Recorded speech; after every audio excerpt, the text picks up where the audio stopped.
हमारे सौर मंडल यानी सोलर सिस्टम में कुल 8 ग्रह हैं जो कि सूर्य के चारों ओर चक्कर लगाते हैं। इन 8 ग्रहों में से 4 सूर्य से नज़दीक वाले ग्रह मरकरी, वीनस, अर्थ, मार्स को आंतरिक ग्रह यानी इनर प्लैनेट कहते हैं और सूर्य से दूर वाले 4 ग्रह जुपिटर, सैटर्न, यूरेनस, नेपच्यून को बाह्य ग्रह यानी आउटर प्लैनेट कहते हैं।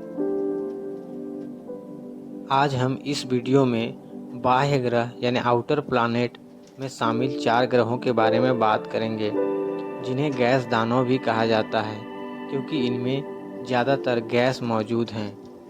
सबसे पहले हम बृहस्पति यानी जुपिटर की बात करेंगे।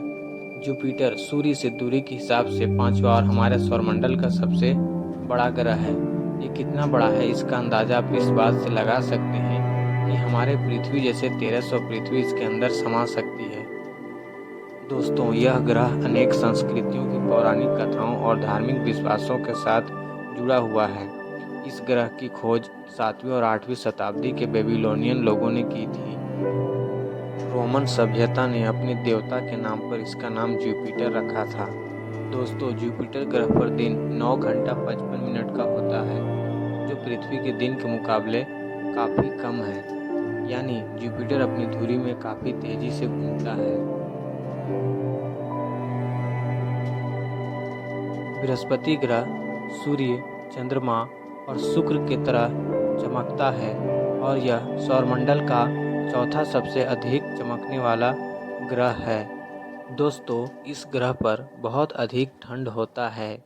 यहाँ का औसत तापमान -145 डिग्री सेल्सियस है। इस ग्रह पर किसी वस्तु का भार पृथ्वी की तुलना में 3 गुना अधिक हो जाता है। यानी पृथ्वी पर अगर 50 किलोग्राम हो तो बृहस्पति पर उसका भार 150 किलोग्राम हो जाएगा। ऐसा इसलिए क्योंकि इस ग्रह पर गुरुत्वाकर्षण बल बहुत अधिक है। दोस्तों, इस ग्रह पर कुल 9 अंतरिक्ष यानों को भेजा जा चुका है। इस ग्रह पर एक विशाल गड्ढा है जिसमें से आग की लपटें निकलती रहती है, जिसके कारण यह विशाल लाल धब्बे जैसा दिखाई देता है। इस ग्रह के कुल 79 चंद्रमा हैं, जिसमें से 53 के नाम भी रखे गए हैं। इसका सबसे बड़ा चंद्रमा गैनीमेड है। यह हमारे सौरमंडल का सबसे बड़ा चंद्रमा है और इसके अंदर पृथ्वी से भी अधिक पानी मौजूद है। गैनीमेड का व्यास बुध ग्रह से भी ज़्यादा है। दोस्तों, ये ग्रह पृथ्वी से 11 गुना अधिक भारी है। इस ग्रह का द्रव्यमान पृथ्वी से 317 गुना ज़्यादा है और अगर बाकी सभी ग्रहों का द्रव्यमान को मिला दिया जाए तो भी इस ग्रह का द्रव्यमान उनसे 3 गुना ज़्यादा होगा। इस ग्रह पर सौरमंडल का सबसे बड़ा वायुमंडल है, जिसकी ऊंचाई लगभग 5000 किलोमीटर तक फैला हुआ है। अगला है सैटर्न, जिसे हिंदी में शनि भी कहा जाता है। यह ग्रह हमारे सौरमंडल का सभी ग्रहों में दूसरा सबसे बड़ा ग्रह है और सूर्य की दूरी के हिसाब से 6ठा ग्रह है। यह ग्रह पृथ्वी के घूर्णन करने की दिशा के समान ही पश्चिम से पूरब की ओर घूर्णन करती है। शनि ग्रह के व्यास के हिसाब से देखा जाए तो इसमें लगभग 760 पृथ्वी समा सकते हैं। इसका व्यास 12,536 किलोमीटर है। दोस्तों, इस ग्रह को सूर्य के चारों ओर चक्कर लगाने में 29.4 पृथ्वी वर्ष लगते हैं। दोस्तों, अगर शनि ग्रह के सूर्य से दूरी की बात की जाए तो यह सूर्य से लगभग 142 करोड़ 66 लाख 66,421 किलोमीटर दूर है। दोस्तों, इस ग्रह के चारों ओर रिंग सिस्टम पाया जाता है, जिस कारण से इसे सबसे आकर्षित ग्रह भी माना जाता है। इसके ऊपरी वायुमंडल में अमोनिया क्रिस्टल होने के कारण शनि हल्के पीले रंग का दिखाई देता है। दोस्तों, इस ग्रह के छल्ले सबसे बड़े छल्ले होते हैं। इसके छल्ले को आप आसानी से दूरबीन की सहायता से देख सकते हैं। दोस्तों, शनि ग्रह पर खड़ा होना बहुत ही मुश्किल है क्योंकि यह पृथ्वी की तरह नहीं, यह ज़्यादातर गैसों से बना है।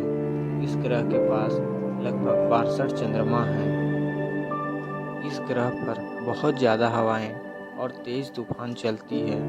इस ग्रह पर 1800 किलोमीटर प्रति घंटा की रफ्तार से हवाएं चलती है। इसका एक चंद्रमा टाइटन बुध ग्रह से भी बड़ा है। दोस्तों, शनि ग्रह को भी आप अपने खुले आँखों से देख सकते हैं और यह सौरमंडल की 5वीं सबसे चमकीली वस्तु है। अगला है यूरेनस ग्रह, जिसे हिंदी में अरुण ग्रह कहा जाता है। इसकी खोज विलियम हर्शल ने की थी। ये सौरमंडल का अजीब ग्रह है जिसमें कई रहस्य हैं। इस ग्रह का नाम ग्रीक संस्कृत के आकाश देवता के नाम पर रखा गया है। व्यास के आधार पर यह सौरमंडल का तीसरा और द्रव्यमान के आधार पर चौथा बड़ा ग्रह है। यह सूर्य से लगभग 3 अरब किलोमीटर दूर है। इस कारण से यह बहुत ही ठंडा ग्रह है।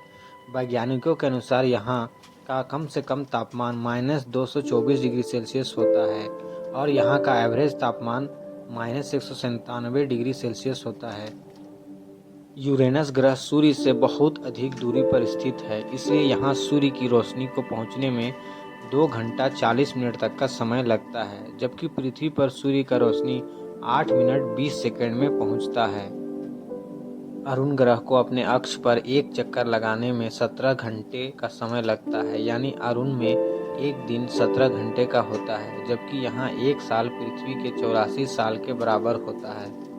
अरुण ग्रह के कुल 27 चंद्रमा हैं। हालांकि इनमें से अधिकतर चंद्रमा बहुत ही छोटा और असंतुलित है। यहाँ पर 42 साल तक दिन और 42 साल तक रात रहती है, क्योंकि यहाँ पर दोनों में से एक पोल यानी ध्रुव लगातार 42 साल तक सूर्य के सामने और दूसरा सूर्य के दूसरी ओर होता है। यूरेनस ग्रह आयतन में इतना बड़ा है कि इसमें 63 पृथ्वी समा सकती है। दोस्तों, अगला है नेपच्यून ग्रह, जिसे हिंदी में वरुण ग्रह भी कहा जाता है। यह सूर्य से दूरी के हिसाब से 8वां और हमारे सौरमंडल का अंतिम ग्रह है। इसका नाम समुद्र के रोमन देवता के नाम पर रखा गया है। दोस्तों, पहले हमारे सौरमंडल का अंतिम ग्रह प्लूटो को माना जाता था, परंतु अब प्लूटो को ग्रह नहीं माना जाता है। वरुण ग्रह का पृथ्वी से काफ़ी दूर होने के कारण प्राचीन लोग इसका ग्रह होने का खोज नहीं कर पाए थे। पृथ्वी से बहुत दूर होने के कारण यह टिमटिमाते हुए तारे की तरह नजर आता है। नेपच्यून ग्रह मीथेन के साथ हाइड्रोजन और हीलियम से बना हुआ है। इस ग्रह को बर्फीले गैस दानव के नाम से जाना जाता है, क्योंकि इस ग्रह पर भारी मात्रा में गैस और बर्फ मौजूद है। इस ग्रह पर सौरमंडल में उपस्थित सभी ग्रहों से तेज हवाएं चलती है, जिसकी स्पीड 2100 किलोमीटर तक पहुंच जाती है। दोस्तों, यह सूर्य से 4.5 अरब किलोमीटर की दूरी पर स्थित है। इस ग्रह में एक साल पृथ्वी के 165 साल के बराबर होता है, क्योंकि इसको सूर्य के एक चक्कर लगाने में लगभग 164.8 पृथ्वी वर्ष लगते हैं। दोस्तों, अभी तक इस ग्रह के 14 चंद्रमा खोज लिए गए हैं। इस ग्रह का सबसे बड़ा चंद्रमा ट्राइटन है। ट्राइटन चंद्रमा इतना बड़ा है कि वरुण ग्रह के कक्षा में कुल द्रव्यमान का 95.5% द्रव्यमान केवल ट्राइटन का ही है। दोस्तों, इस वीडियो में बस इतना ही। वीडियो अगर आपको अच्छी लगी हो तो इसे लाइक, शेयर और सब्सक्राइब करना ना भूलें।